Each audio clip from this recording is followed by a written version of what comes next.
serving the Republic of the Philippines for more than 75 years. Ito po ang Presidential Broadcast Service. Ang Pilipinas ngayon! Narito na ang pinakamainit na mga balita na nakalap sa bawat sulok ng bansa. Ihahatid sa bawat Pilipino saan man kayo sa mundo. Ang Pilipinas ngayon! Pakinggan ang bawat kaganapan sa bawat lalawigan. Ito ang Pilipinas ngayon!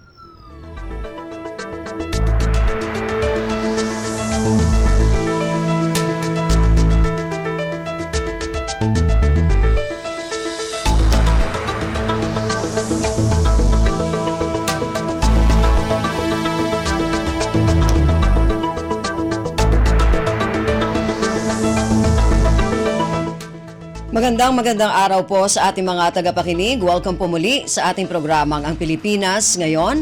Napapakinggan po ninyo saan mang bahagi ng mundo sa pamamagitan ng ating himpilang Radio Pilipinas World Service ng Presidential Broadcast Service. Napapakinggan po tayo sa mga sumusunod na shortwave frequencies sa 9.925 MHz, 12.120 MHz at 15.190 MHz. Ako po si Ven Blones. Samahan po ninyo ako sa kabuuan ng ating programa ngayong araw na ito. Kapapalooban pa rin po ng ilan sa mga mahalagang balita mula dito sa ating bansa. Kasama na po ang mga segmentong business, sports, showbiz at ang mga ulat mula sa iba't ibang rehiyon at lalawigan dito sa Pilipinas.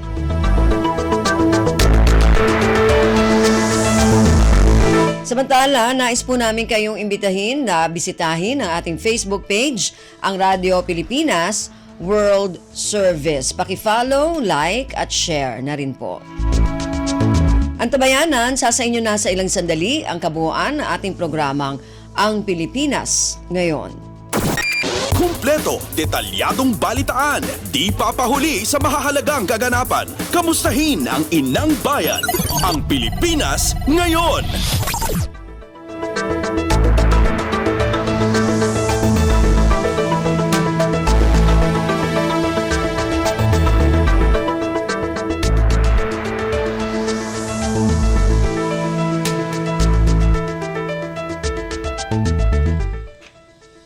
Sa ating mga balita, pinangunahan ni Pangulong Ferdinand Romualdez Marcos Jr.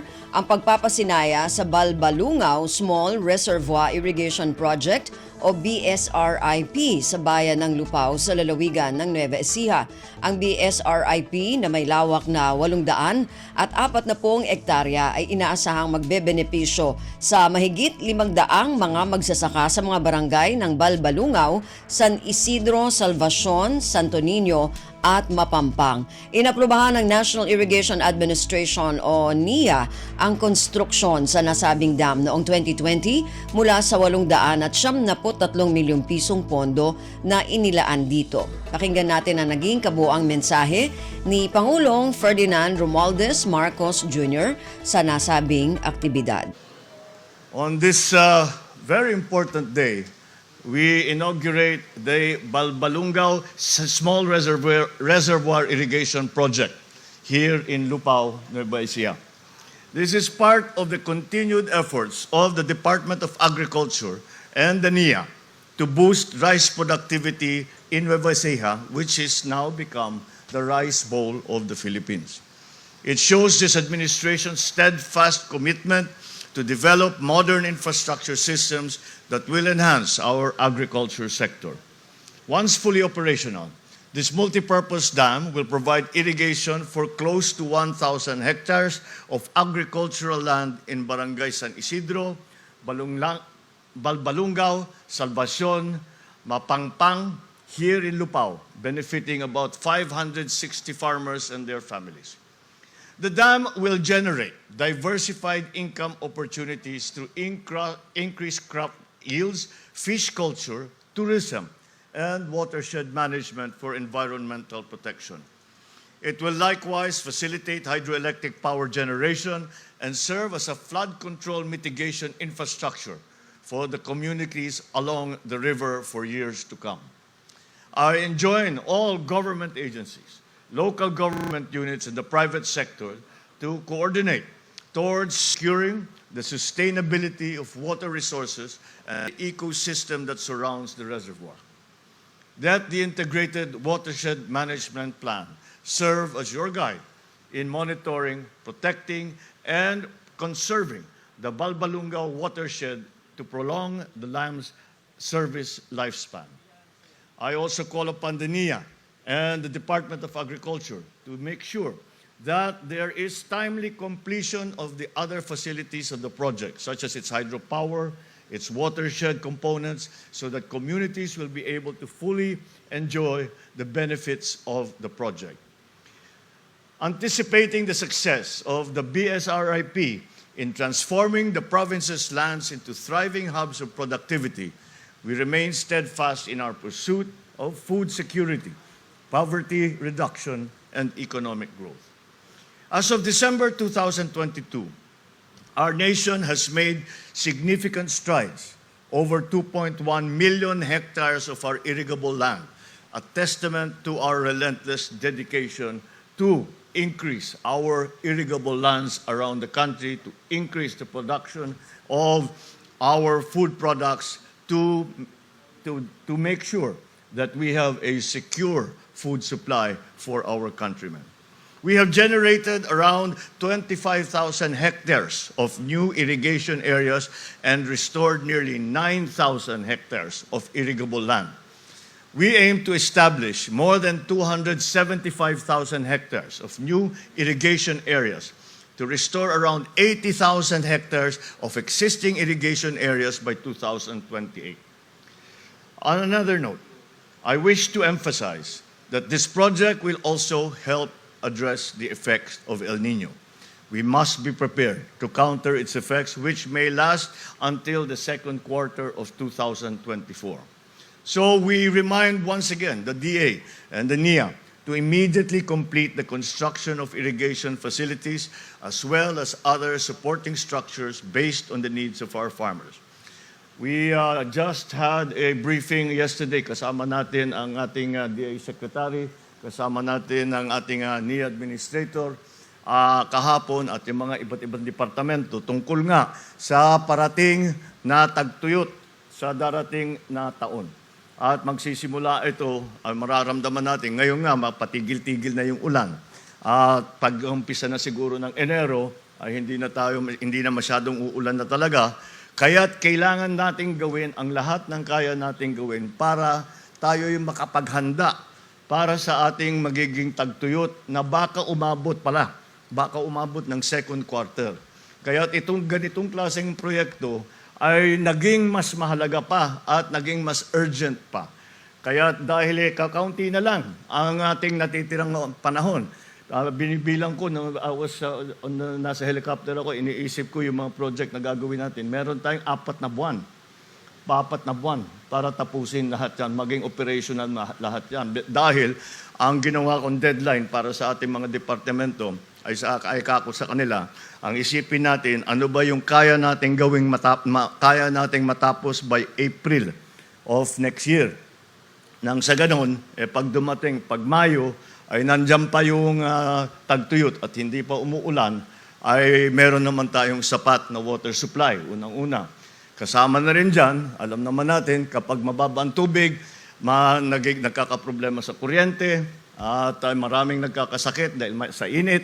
Kaya ang mga ospital ay kailangan natin paghandaan din, tiyakin natin na meron silang power supply, meron silang water supply, at lalo na sa malalaking syudad ay kailangan tiyakin natin na yung drinking water, hindi lamang yung drinking water, pero lahat ng tubig na hindi lang yung potable water, kung hindi lahat ng tubig na ginagamit, kailangan din natin tiyakin na kahit papano yung ating mga kababayan ay meron naman makukuhang tubig. At kaya yan ay naging napaka-importante, naging urgent nga itong sitwasyon na ito.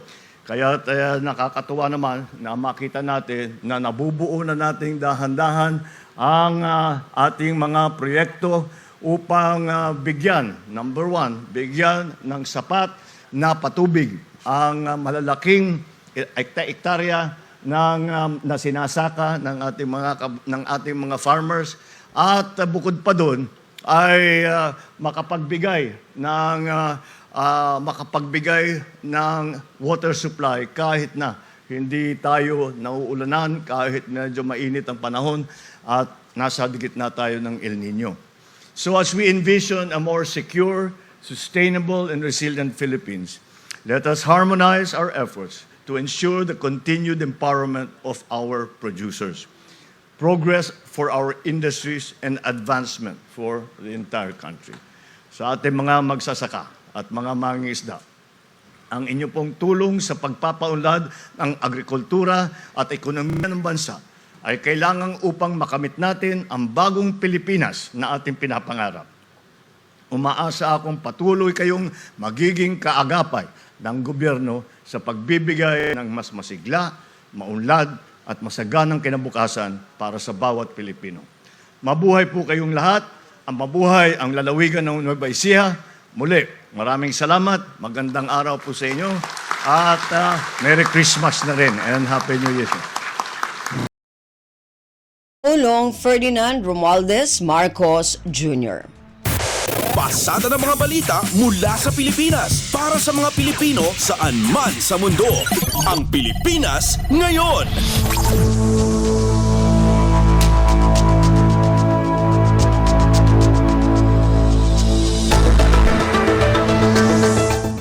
Ipinag-utos ni Pangulong Ferdinand Romualdez Marcos Jr. ang pagbuo ng grupo upang pagsamahin ang lahat ng hakbang ng mga ito para maibsan ang epekto ng El Nino sa bansa. Sa ginawang pulong sa Malacanang, sinabi ni Pangulong Marcos na dapat pamahalaan ito ng National Disaster Risk Reduction and Management Council o NDRRMC sa ilalim ng tanggapan ng Pangulo. Binigyang diin ng Pangulo na kailangang unahin ang mga short-term at long-term interventions ng gobyerno. Iginiit ng Pangulo na kailangang paigtingin ang mga hakbang para matiyak ang agarang pagbibigay ng tulong sa mga lugar na maaapektuhan ng El Nino. Ang Pilipinas ngayon, kasama si Ven Blones.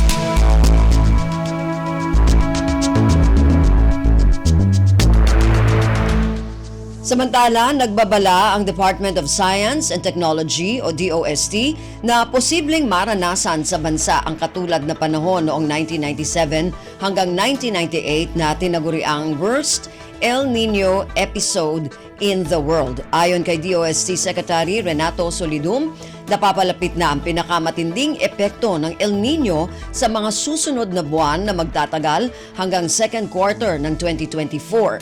Tiniyak ni Solidum na nakahanda ang gobyerno para matiyak na sapat ang tubig, pagkain, enerhiya at kalusugan ng publiko sa kasagsagan ng El Nino phenomenon. So we need to plan ahead, and we should make it fast as the evaluation changed from the previous one to a strong El Nino. Si DOST Secretary Renato Solidum. Kumpleto, detalyadong balitaan, di papahuli sa mahahalagang kaganapan. Kamustahin ang inang bayan, ang Pilipinas ngayon. Samantala, nasa 65 lalawigan sa bansa ang tinatayang maapektuhan ng tagtuyot dahil sa matinding El Nino sa unang quarter ng taong 2024. Ayon kay Department of Science and Technology o DOST Secretary Renato Solidum, 7% nito o 6 na probinsya ang makakaranas ng tagtuyot. Paliwanag ni Solidum, maaring maramdaman ang tagtuyot sa North Luzon at Northern Extreme Luzon. And because of this, we need to further intensify our efforts to make sure that we are ready for this, especially on the various fields that were already mentioned, like health, water, agriculture, sanitation, and of course, peace and order. And we also need to involve everyone in this effort. Si DOST Secretary Renato Solidum. Pasada ng mga balita mula sa Pilipinas para sa mga Pilipino saan man sa mundo. Ang Pilipinas ngayon. Sa iba pang mga balita, pinangunahan ni Pangulong Ferdinand Romualdez Marcos Jr. ang panunumpa ng mga bagong halal na National Executive Board at Regional Presidents ng Lady Local Legislators League of the Philippines Incorporated o 4L Philippines sa isang seremonya sa Palasyo ng Malacanang nitong Martes, Disyembre 12. Ang 4L Philippines na isang all-women organization ay binubuo ng mga kasalukuyang opisyal mula sa mga lokal na pamahalaan sa buong Pilipinas. Layo ng naturang organisasyon na palaganapin ang mga epektibong hakbang sa pagsasagawa ng batas sa lahat ng lokalidad na nakaangkla sa pagnanais magkaroon ng isang mapayapang lipunan. Narito ang kabuang mensahe ni Pangulong Ferdinand Romualdez Marcos Jr. sa naturang kaganapan. Ladies, first of all, welcome to Malacanang Palace, and I am very, very happy to be here to preside over this oath-taking ceremony of the newly elected National Executive Board and Regional Presidents of the Lady Local Legislators League of the Philippines, or 4L Philippines. I congratulate all the new officials that will lead our efforts once again to champion and protect the rights and the welfare of women, of children, and of families. Women leaders play an indispensable role in the vital task of nation building. These roles are enshrined not only in the Constitution, but also in the legislation passed by Congress. And perhaps even more importantly, these roles are very much part of Philippine culture. I always explain to my friends from different countries that you might think that the Philippines is a macho society. The truth of the matter is we are a matriarchal society, and yung mga lalaki lang yung maiingay at saka lagi naghaharap. But the ones that are really always steady in the work of supporting our families, our communities, our children, nandyan lagi ang ating mga kababaihan. And they form the bedrock. That's why I don't know if you have heard this story before. I remember very well, late mga 70s, 80s, I was with my mother in the United States. And that was the height of the beginnings of the feminist movement. And my mother was asked, and he said, Madam First Lady, Imelda Marcos, what does the Philippines think of the feminist movement and the equality between the sexes? And my mother said, well, I have to say that if you make me equal with men in the Philippines, it's a demotion. Because we are already put up on a pedestal. We are already the ones that run the show. And it's very funny to relate and to remember, but it's really true. That's really the very best, that we really are very much in that cultural mode. Vice Gov Cecil will attest to that. For example, in Ilocos, kami yung mga di ba? Kami yung mga Ilocano, kami yung mga supposed to be the matatapang, the stoic types, etc., etc. But in the Ilocano tradition, for example, when I was governor there, pag nagbabayad kami ng sahod, hindi namin binibigay sa empleyadong lalaki. Binibigay namin sa asawa. And yung asawa ang magbibigay ng allowance doon sa lalaki. Kaya ganun talaga eh. But that really always has been the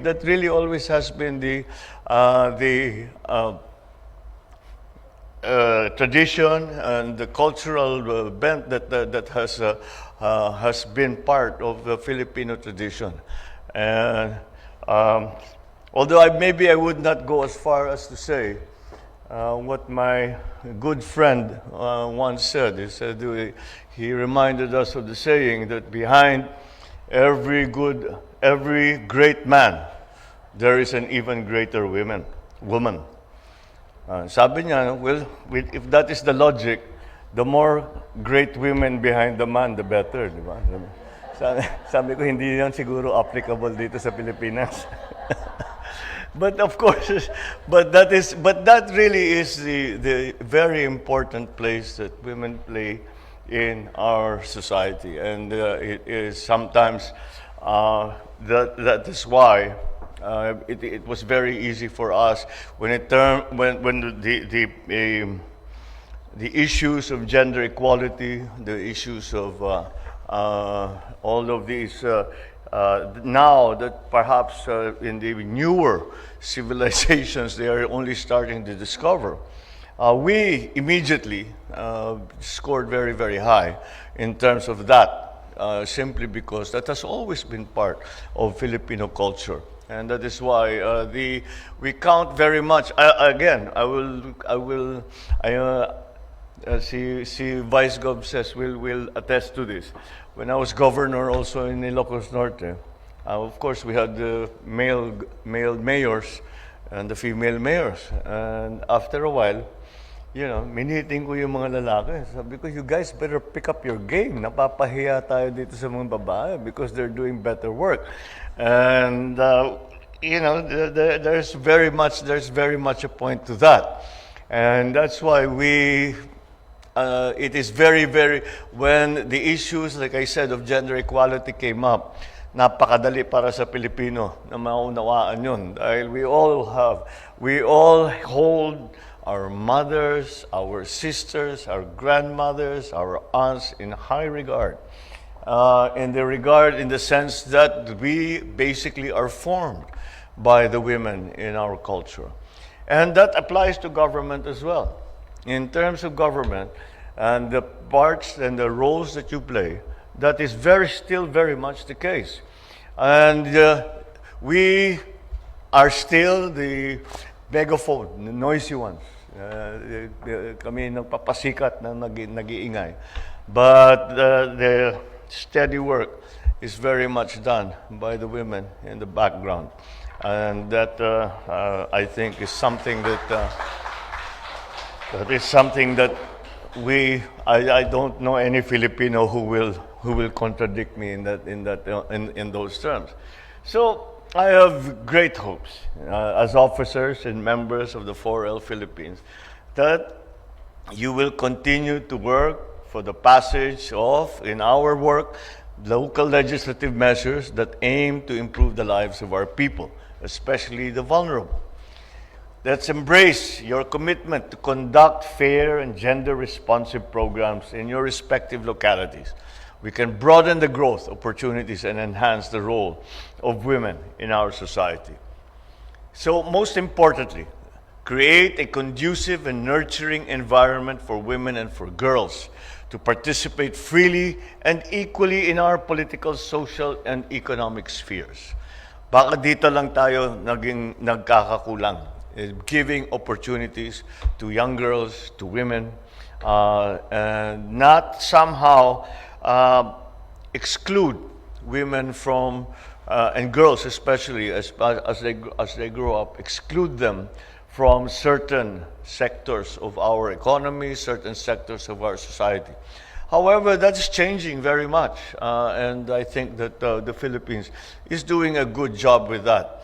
Because, again, the recognition by Filipinos that we have a supreme asset in our ladies, that our Filipino, the girls, the young girls, the women who have been working very, very hard for our society, all throughout our national history. So, moving forward, I hope to see more women in key leadership positions in the country. Be assured that this administration remains steadfast in implementing the Magna Carta of women at all levels of government. In line with this, I encourage all of you to work with us in closing the country's gender parity to improve our ranking in the Global Gender Gap Index of the World Economic Forum. We have, in fact, already achieved much in this area. In 2023, the Philippines attained a rating of 79.1% in gender parity, which ranked 16th amongst 146 countries globally. Yes, applaud yourself. That has been your achievement. Well, this distinction is something that we, and especially women, should be proud of. There remains great deal to be done to achieve our goal of gender parity. So let us aim to eradicate prejudice and discrimination against women in every facet of our society, so we can build a bagong Pilipinas that empowers women to be the best that they can be. Pangulong Ferdinand Romualdez Marcos Jr. Ang Pilipinas ngayon, kasama si Ben Blones.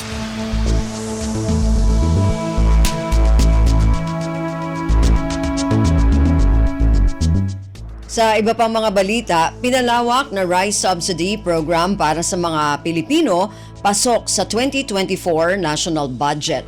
Ayon kay House Speaker Martin Romualdez, ito ay recalibrated na cash and rice distribution o card program upang mas maraming Pilipino ang makinabang. Ang detalye ng balitang ito mula kay Kathleen Forbes.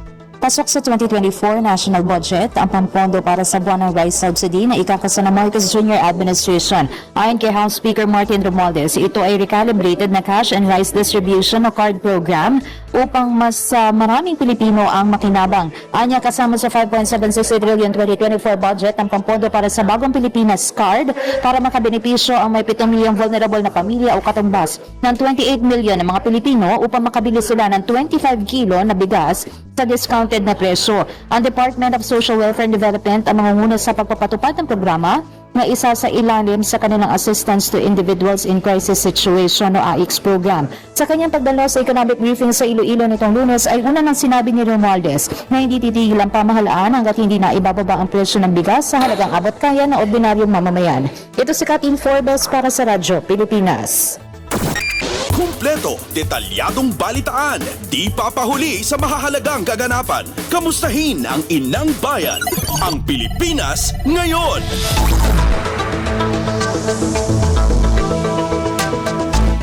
Kinumpirma ni Senate President Juan Miguel Zubiri na naiparating na ni Pangulong Ferdinand Romualdez Marcos Jr. kay Chinese President Xi Jinping ang mga bagay na may kaugnayan sa bansa, kaugnay ng sitwasyon sa West Philippine Sea. Ibinahagi ni Zubiri na naikwento sa kanya ni Pangulong Marcos na nasabi na nito kay President Xi na hindi sana nagkakaroon ng problema sa WPS kung hindi na manghihimasok ang China. Nagkausap niya sina Pangulong Marcos at Pangulong Xi sa sidelines ng Asia-Pacific Economic Cooperation o APEC Summit noong isang buwan sa San Francisco, California. Idinagdag ni Zubiri na nang tanungin niya si Pangulong Marcos kung ano ang naging reaksyon ni President Xi sa kanyang naging pahayag, sinabi nito na tahimik lamang ang leader ng China, walang reaksyon at nakatingin lamang sa kanya. Aminado si Zubiri na posibleng dismayado si Pangulong Marcos na sa kabila ng pakikipag-usap sa leader ng China ay nagpapatuloy pa rin ang agresibong aksyon sa West Philippine Sea. Pasada ng mga balita mula sa Pilipinas para sa mga Pilipino saan man sa mundo. Ang Pilipinas ngayon.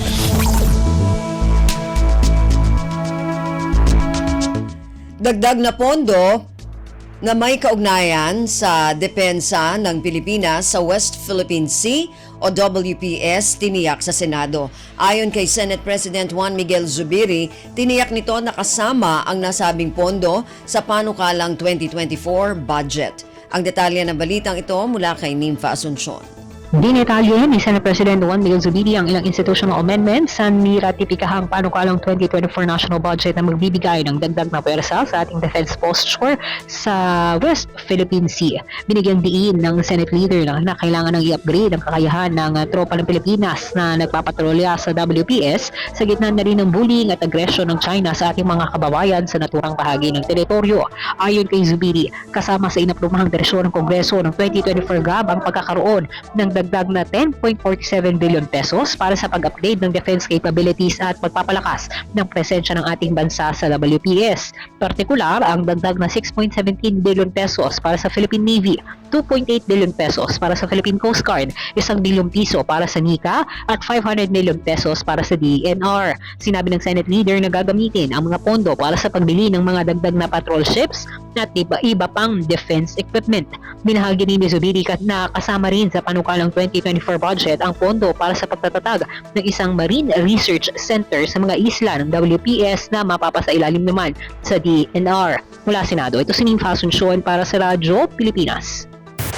Ang Pilipinas ngayon, kasama si Ben Blones.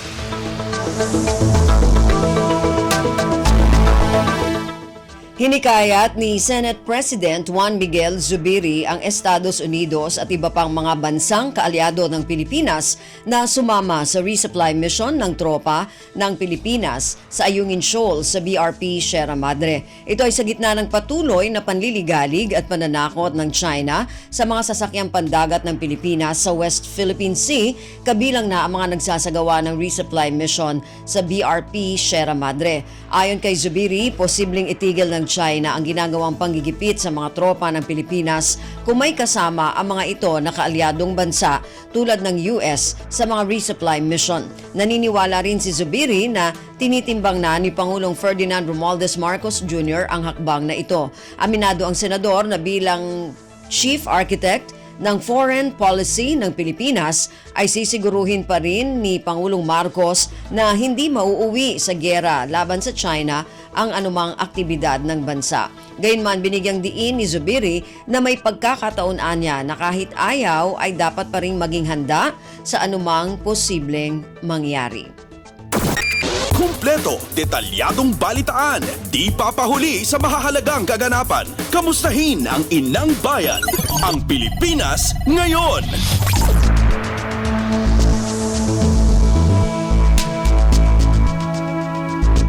Nagpasalamat si Presidential Communications Office o PCO Secretary Cheloy Garafil sa aktibong pakikilahok ng mga estudyante ng Polytechnic University of the Philippines o PUP sa ginanap na ikalawang Community Caravan. Ikinatuwa nito ang walang tigil na pila ng mga estudyante para sa isinagawang audisyon sa mga booth ng PCO-attached agencies tulad ng Presidential Broadcasting Service o Presidential Broadcast Service, PTV4, IBC13, RTVM at iba pa. Anya, patunay lamang ito na marami pa ring mga kabataan ang naistahakin ang larangan ng pamamahayag. Mga booth namin kanina sa labas. And gusto ko magpasalamat sa inyong lahat, mga estudyante, kasi walang tigil daw ang mga nag-audition.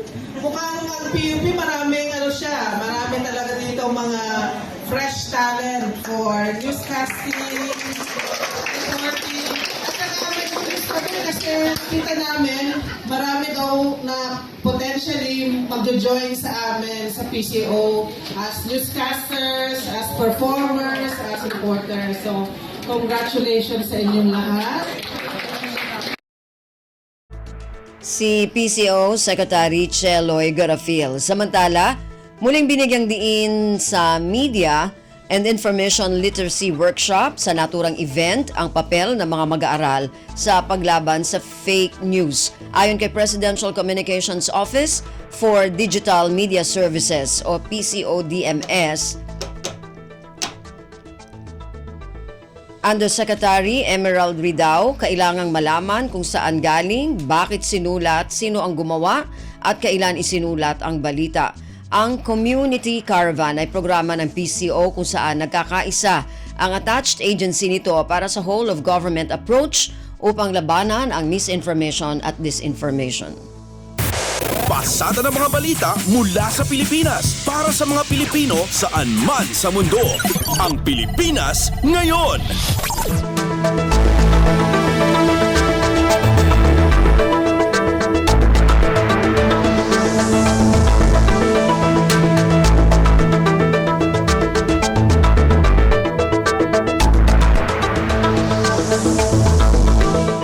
Yan po ang ilan sa mga pangunahing balita mula dito sa ating bansa. Samantala, antabayanan naman po ang mga balita mula sa iba't ibang rehiyon at lalawigan dito sa Pilipinas para sa ating regional news. Balita mula sa lalawigan sa bawat rehiyon ng ating bayan. Dito sa Ang Pilipinas Ngayon.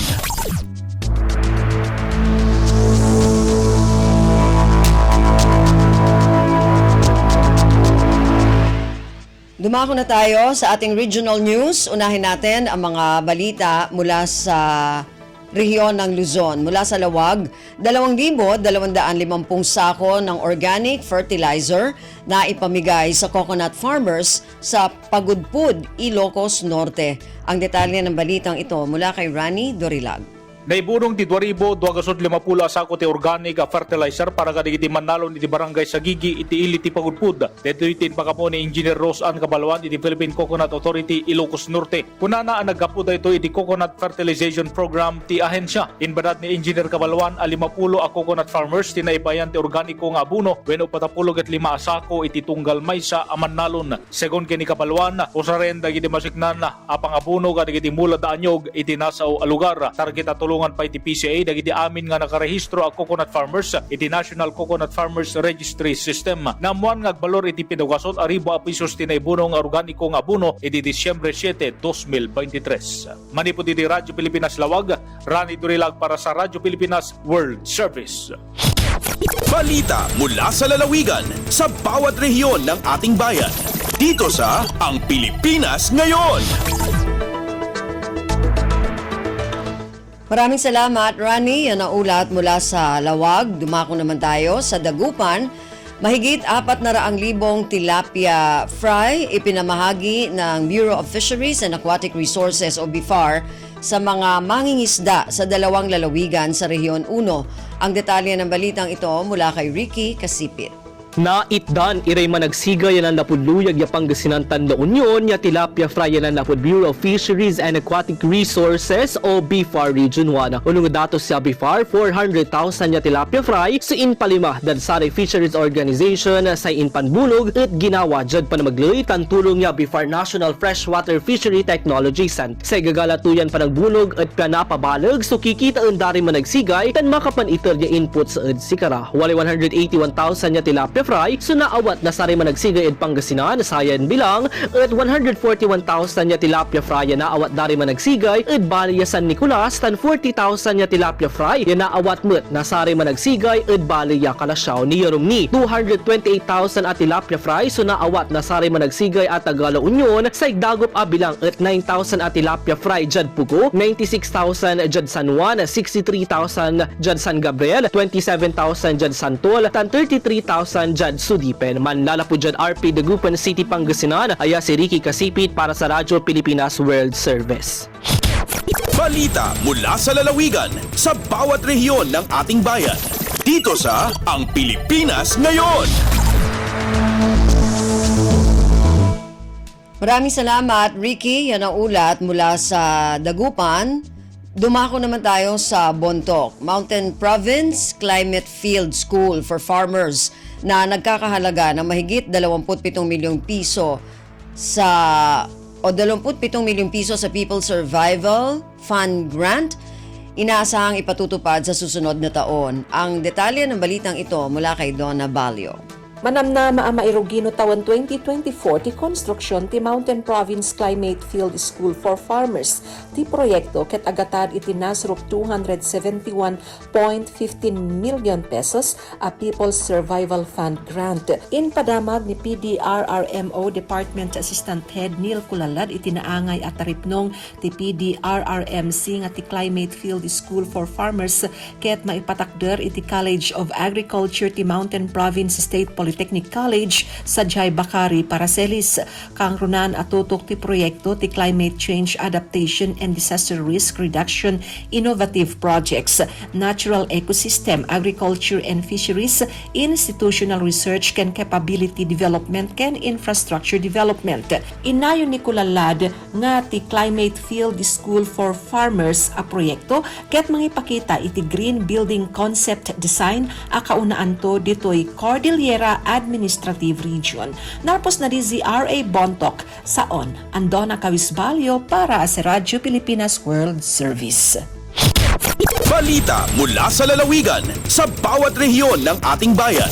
Dito sa Ang Pilipinas Ngayon.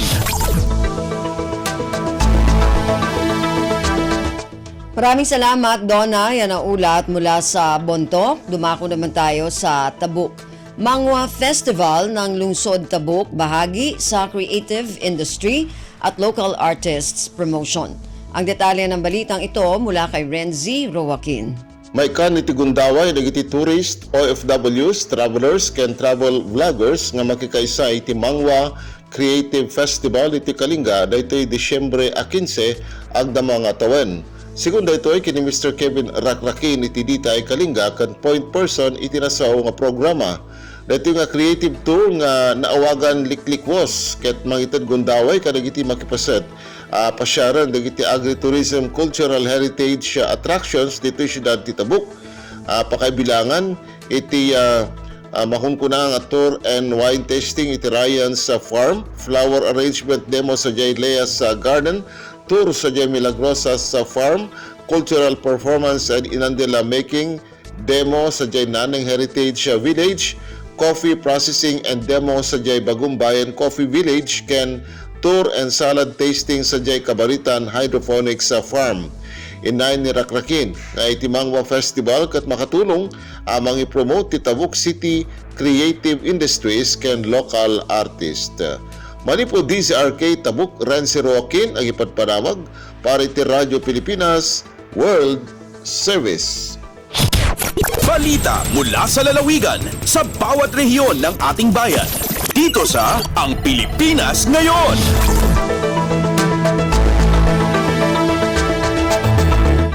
Maraming salamat, Renzi. Yan ang ulat mula sa Tabuk. Dumako naman tayo sa Lucena.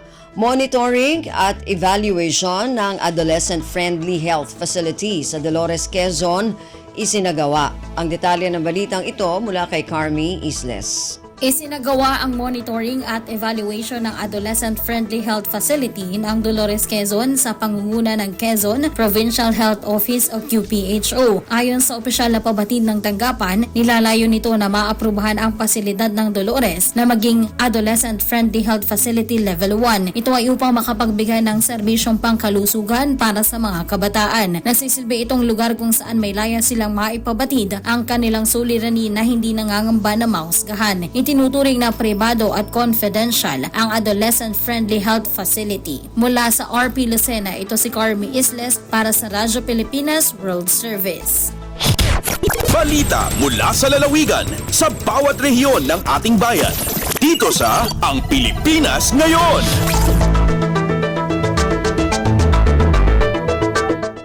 Maraming salamat kay Carmi mula dyan sa Lucena. Samantala, dumako naman tayo sa Palawan, Puerto Princesa City Police Office, rank 1 mula sa Upper Pro Mimaropa sa ikatlong pagkakataon. Ang detalye ng balitang ito mula kay Gillian Faye Ibanez. Balik ulit sa rank 1 ang Puerto Princesa City Police Office sa Upper PRO Mimaropa Unit Performance Evaluation Rating para sa bulan ni ang Nobyembre. Sa impormasyon na nagalin sa PPCPO, dagirin ang ikatlong bulan na dayon sa pangunan andang opisina sa rehiyon. Akabal, 95.6% na marka ang PPCPO, dading aglabas na bulan ni ang Nobyembre, 95.57% sa Oktubre, pati 95.87% ang Setyembre. Ang Upper Nadia ay bubuhat ang PNP sa rehiyon para silingan ang kontribusyon ni ang kada police station sa pagpapanatili ang peace and order sa tanang rehiyon. Alindigi sa Puerto Princesa, Palawan, Jillian Ibanez, Radyo Pilipinas. Balita mula sa lalawigan sa bawat rehiyon ng ating bayan. Dito sa Ang Pilipinas Ngayon.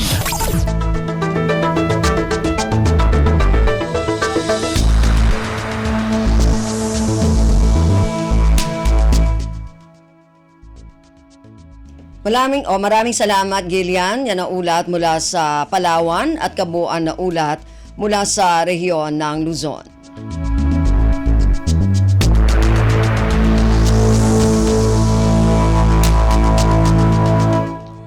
Dumango naman tayo sa rehiyon ng Kabisayaan mula sa Calbayog.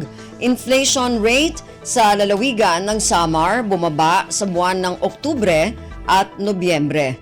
Ang detalye ng balitang ito mula kay Suzette Pretencio. Naghamubo ang inflation rate sa probinsya sa Samar sa 4.6% sa bulan sa Oktubre nga Nobyembre sa yan nga tuig 2023 kumpara sa 6.2% nga nahe-record sa bulan sa Setyembre. Kumpara naman sa naglabay nga tuig sa parehas nga bulan, naghamubo ang inflation sa 4.4%. Maabot naman sa 5.5% ang year-to-date inflation tikang sa bulan sa Enero kutob Nobyembre. Base sa Philippine Statistics Authority Samar, nakag-record sa pinakahitaas nga kontribusyon sa inflation ang pagkaon nga non-alcoholic beverages nga may 103.6% nga 9.2% nga inflation rate. Kinsundan ini sa alcoholic beverages nga tobacco nga may 15.5% nga 9.3%. Samtang ang balay, tubig, kuryente, gas nga iba pa nga fuels ang nakag-record sa pinakahamubo nga kontribusyon nga may adala sa 6.1% nga negative 10.5%. Tikang sa Radyo Pilipinas Calbayog, ini si Suzette Pretencio para sa Radyo Pilipinas World Service. Balita mula sa lalawigan sa bawat rehiyon ng ating bayan. Dito sa Ang Pilipinas Ngayon. Maraming salamat, Suzette. Yan ang ulat mula Calbayog at kabuuan na ulat mula sa rehiyon ng Kabisayaan. Dumako naman tayo ngayon sa rehiyon ng Mindanao mula sa Tandag. Christmas party ng mga empleyado ng Provincial Capital sa Surigao del Sur, kanselado na. Dahilan ng kanselasyon ipinaliwanag ng pamahalaang panlalawigan. Ang detalye ng balitang ito mula kay Raymond Aplaya. Naghatag og pagpasabot si Surigao del Sur Governor Alexander Pimentel ngadto sa mga empleyado sa Provincial Capital kung ngano na desisyon ni ini ang pagkansela sa ilang Christmas party. Sa iyang mensahe nga gitunol atol sa gipaygayon nga Monday flag raising ceremony sa Kapitolyo niadto ga Disyembre 11, gipasabot ni ini nga ang nagunang rason sa maong kanselasyon mao ang nasinating kusog nga linog nga mitay og dinhi sa probinsya niadtong Disyembre 2 sa gabii nga nagtunol og halapad nga danyos. Sumala pa nga usa sa mga danyos niini diha sa Panimalay kundi mokabat sa 351 ang totally damaged samtang 4,917 ang partially damaged. Gawes nini adunay duha ang namatay dinhi sa probinsya tungod sa mong linog samtang 70 ang na-injured. Tungod nini dili matud pa ngayon maglipay-lipay karon ang mga empleyado sa Kapitolyo samtang ang uban ang nagmagulanon human sa maong linog. Gikan sa Radyo Pilipinas Tandag, kini sa Raymond Aplaya alang sa Radyo Pilipinas World Service. Balita mula sa lalawigan sa bawat rehiyon ng ating bayan. Dito sa Ang Pilipinas Ngayon.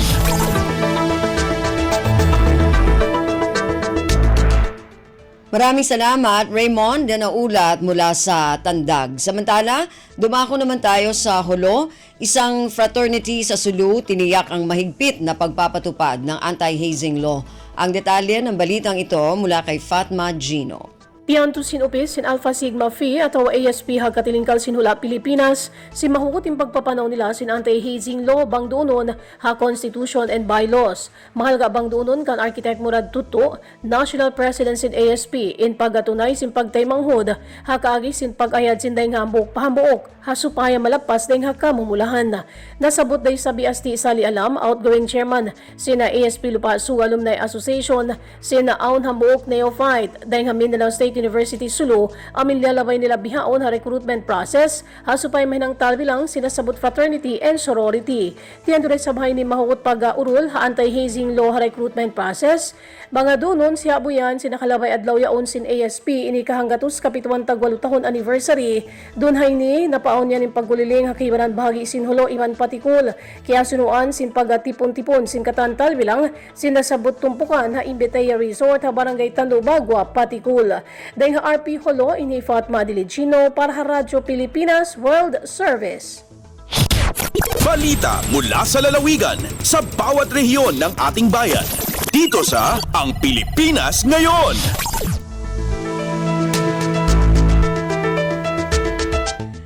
Maraming salamat, Fatma. Yan ang ulat mula Hulo at kabuuan na ulat mula sa rehiyon ng Mindanao. Narinig po ninyo ating regional news para sa araw na ito. Kalipunan ng mga balita mula sa iba't ibang rehiyon at lalawigan dito sa Pilipinas. Samantala, antabayanan naman po ang ating mga segmentong business, sports at showbiz.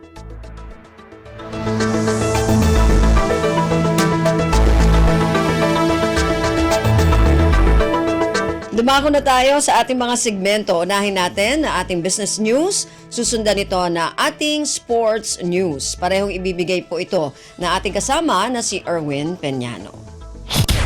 Lagay ng ekonomiya, kalakalan, negosyo at iba pa. Atin ang alamin dito sa Ang Pilipinas Ngayon.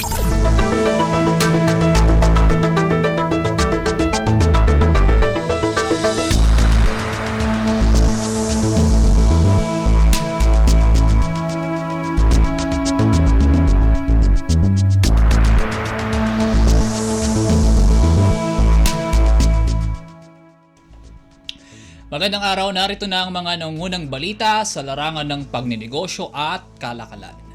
Nanawagan ng Department of Trade and Industry o DTI sa mga retailer na sundin ang ipinalabas nitong price guide para sa mga Noche Buena item.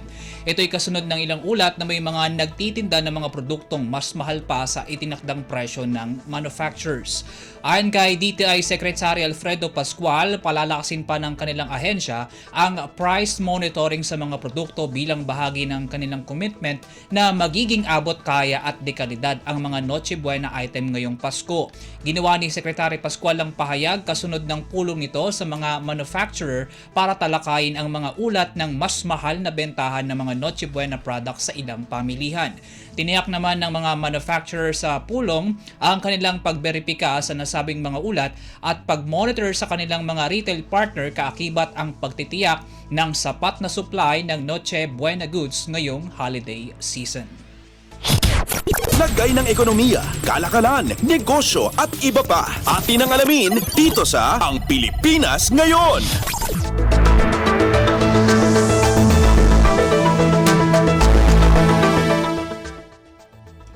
Sa iba pang balita, sa kabila ng magandang koleksyon sa sin taxes na nagbigay ng dagdag na pondo sa mga programang pangkalusugan sa bansa, naniniwala ang ilang eksperto na may sapat pang espasyo ang pamahalaan para itaas ito. Ito ang lumabas sa pag-aaral ng Institute for Leadership, Empowerment and Democracy o ILEAD hinggil sa pagpapatuloy ng pag-iral ng Republic Act 10351 o Sin Tax Reform Act of 2012. Sa ilalim ng batas, layo nitong mabawasan ang konsumo ng mga inuming nakalalasing at tobacco products mula sa pagpataw ng mataas na tax habang ang nakolektang bawi sa mga ito ay gagamitin namang pandagdag pondo sa health programs ng pamahalaan.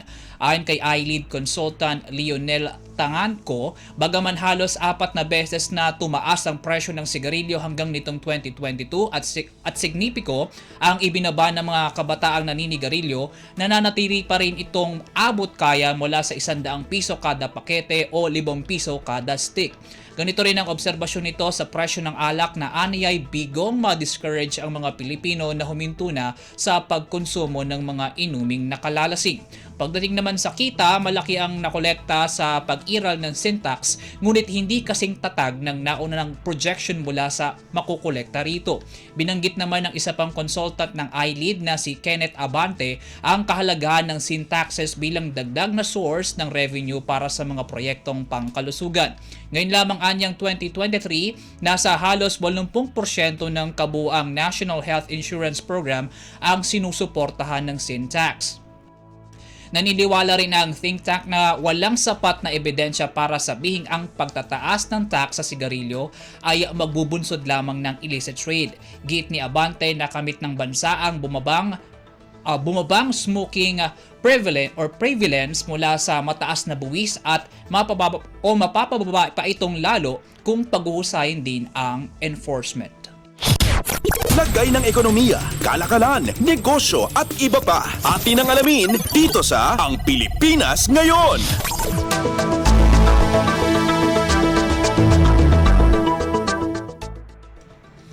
Binigyan na ng go signal ng Securities and Exchange Commission o SEC ang Pampanga-based electricity provider na Angeles Electric Corporation para buksan ang humigit 700 milyong pisong direct public offering nito. Sa isang pahayag, sinabi ng SEC na inaprobahan na ng NBank nito ang alok na humigit 1.17 bilyong common shares ng Angeles Electric na gagamitin para sa mga proyekto ng kumpanya. Ang kada share ay inaasahang magkakahalagaan ng 3 piso at 42 sentimo. Ayon sa SEC, ang offer ay nagko-comply sa Republic Act No. 9136 o Electric Power Industry Reform Act na nagpapahintulot sa generation companies na makapag-alok at benta sa publiko ng bahagi ng common shares na hindi bababa sa 15%. Base sa timetable ng kumpanya, tatakbo ang public offering mula Disyembre 18 hanggang 22 ng kasalukuyang taon.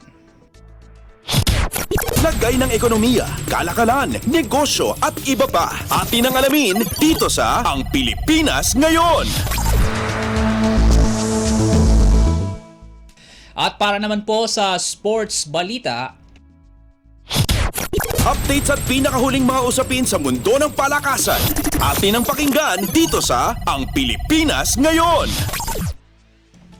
Aabot sa 10.6 na milyong piso ang ipinamahagi ng Philippine Olympic Committee o POC sa mga atletang nagkamit ng medalya sa 19th Asian Games sa China kamakailan. Ilan sa mga nakatanggap ng tig-1 milyong pisong bonus ay sina pole vault champion EJ Obiena, Jiu-Jitsu gold medalist Annie Ramirez at Meg G. Ochoa. 500,000 piso naman ang natanggap ni na boxer Yumir Marshall at wushu artist Arnel Mandal na kapwa sumilat ng pilak, habang tig 300,000 piso naman ang nakuha ni na Patrick King Perez ng Pomsey, Patrick Koo ng cycling, Sakura Alforte ng karate, Kayla Napolis ng jiu-jitsu, Erlin Ando ng weightlifting at sina Jones Inso, Gideon Padua at Clemente Tabugara ng wushu mula sa nasungkit na tansong medalya sa quadrennial meet.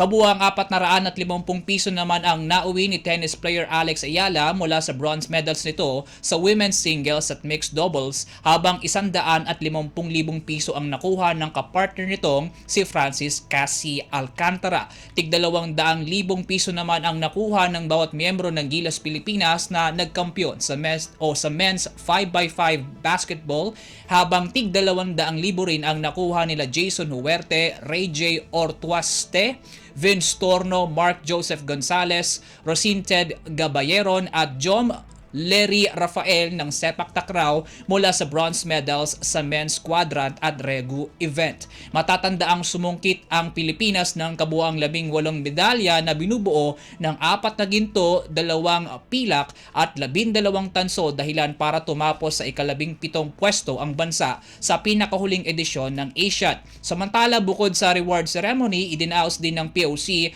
ang Christmas party nito kasama ang mga atleta at iba pang miyembro ng pambansang sports associations organization. Updates at pinakahuling mga usapin sa mundo ng palakasan. Atin ang pakinggan dito sa Ang Pilipinas Ngayon.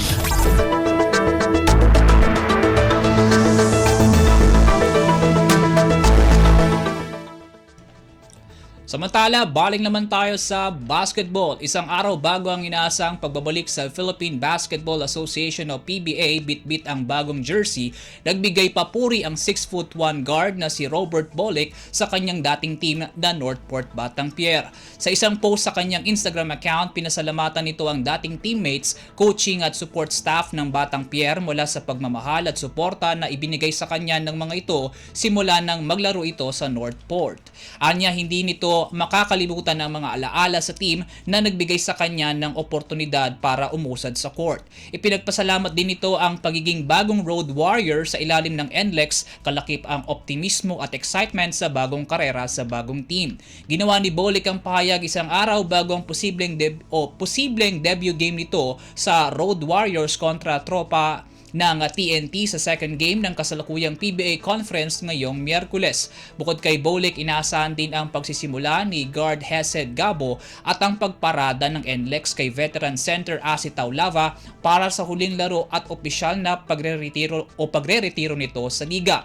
Kasalukuyang nasa panglimang pwesto ang Northport sa PBA standings, tanga ng 5 panalo at 3 talo, habang pampito naman ang tropang Giga mula sa 2 panalo at 3 talo sa nakalipas na mga laro. Updates at pinakahuling mga usapin sa mundo ng palakasan. Atin ang pakinggan dito sa Ang Pilipinas Ngayon.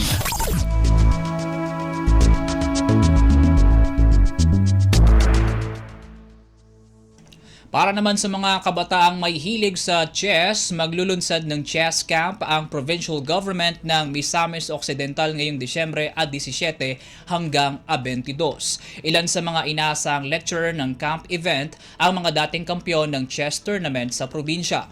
Pangungunahan naman ni International Master Angelo Young ang ikalawang bahagi ng camp event sa Disyembre 26 hanggang 30. Ayon kay National Chess Federation of the Philippines Director at Ascenso Misamis Occidental Federated Chess Association o AMOFCA President Ray Chris Urbistondo, layo ng chess camp na sanayin pa ang mga kabataan sa nasabing sport at bilang paghahanda na rin ng probinsya sa plano nitong hosting sa 2026 palarong pambansa.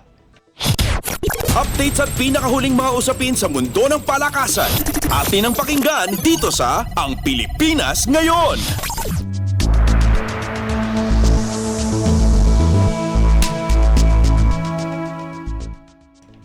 At yan po mga balitang ating nakalap sa larangan ng palakasan. Para sa Radyo Pilipinas World Service, ako po si Win Peñano. Magandang araw pong muli. Updates at pinakahuling mga usapin sa mundo ng palakasan. Atin ang pakinggan dito sa Ang Pilipinas Ngayon.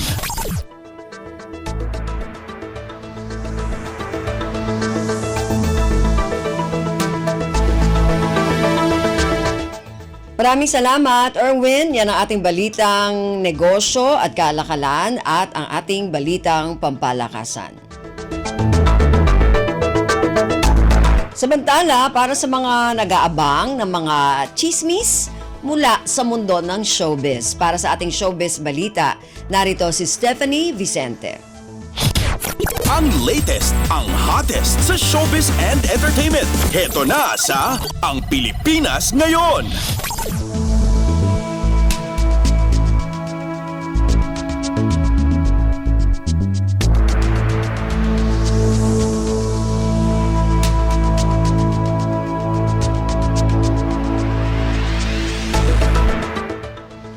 Magandang araw! Nagbabalik ang paboritong segmento ng mga chismoso at chismosa, ang segmentong Balitang Artista.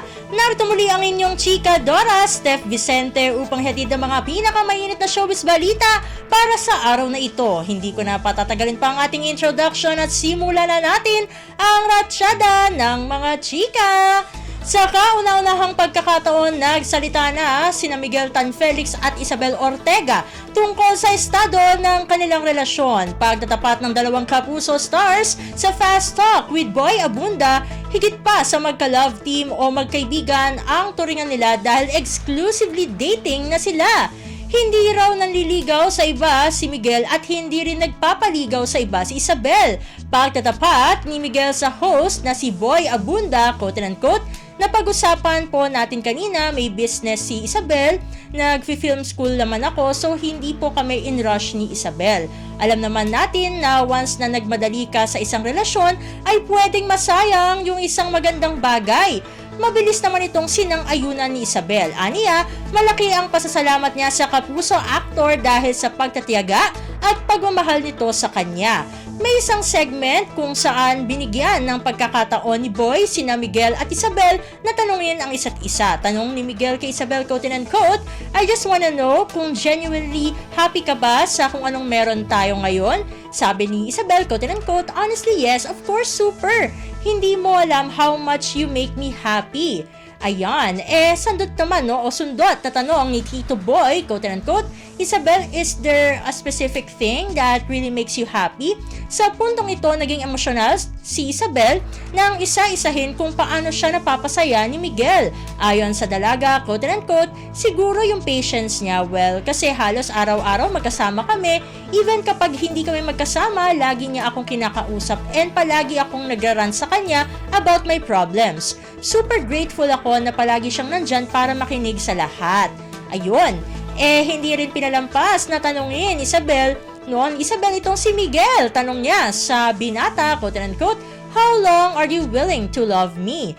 Mabilis na sagot ni Miguel, quote and quote, ako tama yung sinabi ni Tito Boy kanina na yung love makes you stronger and ako, never kong nakita yung sarili ko na ganito before. So nagugustuhan ko yung version ng self ko ngayon kaya I'm willing to wait. Yung patience ko kahit hindi ako pasensyosong tao, hinahabaan ko for you. Sana all. Samantala, hindi naman itinanggi ni Paul Salas na naalarma sila ng kanyang girlfriend na si Mikey Quinto sa mga sunod-sunod na paghihiwalay ng mga showbiz couple gaya ni Catherine Bernardo at Daniel Padilla.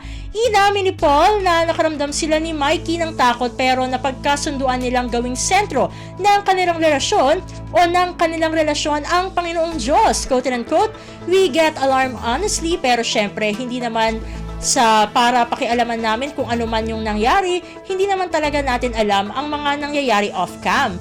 May takot din kami na naramdaman ni Mikey kasi kahit papaano, makaka-feel tayo ng ganyan sa breakup ng Kathniel. Parang isa rin yan sa kinakapitan natin, 11 years hindi biro. Kasama ko rin tumanda ang mga yan, kasama ko sila sa first movie nila na Must Be Love. Nakita ko at na-inspire din ako sa love story nila tapos ngayon, marinig natin na ganyan, nakakalungkot, alarming din sa mga na-inspire sa kanila. Ako naman, sabi ko kay Mikey, basta siguro gawin nating center talaga ng relationship natin si God, pag-usapan natin kung ano man yung problema. Yan nga ang say ni Paul Salas. At sa pagtatapos ng ating segmento, ikinasal na nga ang actor-dancer na si Zeus Collins sa non-showbiz girlfriend nitong si Pauline Redondo.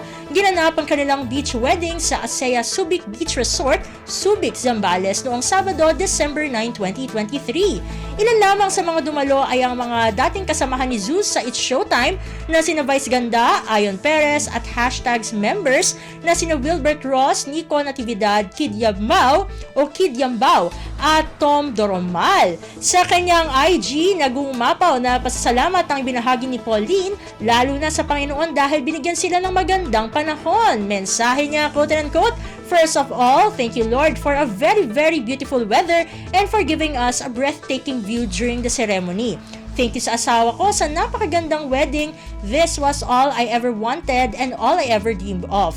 Isa-isa rin niyang pinasalamatan ang mga kapamilya, kaibigan at ang mga ninong at ninang na dumalo sa kanilang kasal. Sa adpa ni Pauline, quote and quote, we are truly blessed to have all of you. It was truly the best day of our lives and we love every minute of it. Love Zeus and Pauline, hashtag Pauline in love with Zeus, hashtag Zeus and Pauline. Ipinangako naman syempre ni Pauline kay Zeus na forever niya itong mamahalin. Aniya, quote and quote, I promise to partner with you as we fulfill the great plan that the Lord has for our lives. I love you, love, mamahalin kita at araw-araw kong pipiliin na mas mahalin ka ngayon at kailanman kahit itlog at hotdog lang ulit, ulamin natin araw-araw. Hashtag, ayan, at hashtag Zeus Collins. Ayan, kung ating matatandaan, na-engage sina Zeus at Polinong May 23, 2022. Naku! Konti lang ang oras natin para sa ating segmentong Balitang Artista. Maraming salamat mga kachismis para sa inyong pakikinig sa ating segmento. Ako muli ang inyong Chika Dora Steph Vicente para sa Radyo Pilipinas World Service!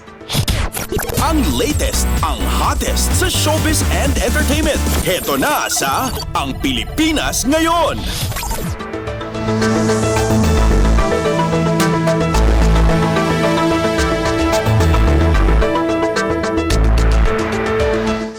Maraming salamat, Steph. Yan ang ating showbiz balita.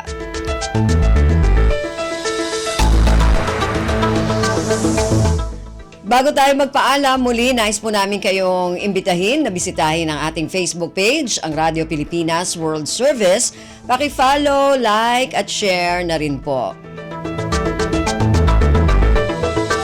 At narinig po ninyo ang kabuuan ng ating programang Ang Pilipinas. Ngayon, magpapasalamat muna tayo sa mga nakasama natin sa ating programa ngayong araw na ito. Sa ating technical side, kina Milo Jonella, Susan Naison at Anthony Pimentel. Maraming salamat sa ating mga executive producer, kina Jerome Toledo at kay Stephanie Vicente, sa mga nakasama natin sa ating mga segmento para sa business news at sports news, kay Erwin Peñano, at sa mga kasamahan natin na nag-ulat mula sa iba't ibang rehiyon at lalawigan dito sa Pilipinas para sa ating regional news at sa ating station manager na si Mr. Ray Sampang. Hanggang sa susunod na edisyon na ating programang Ang Pilipinas Ngayon, ako po muli si Ven Blones.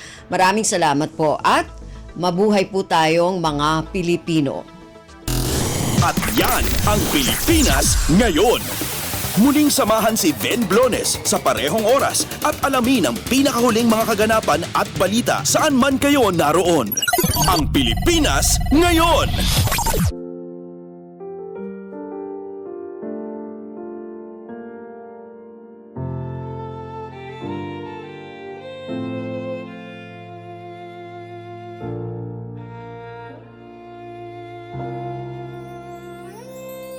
Ang tanging may pamamaan ako'y edukasyong Pilipino.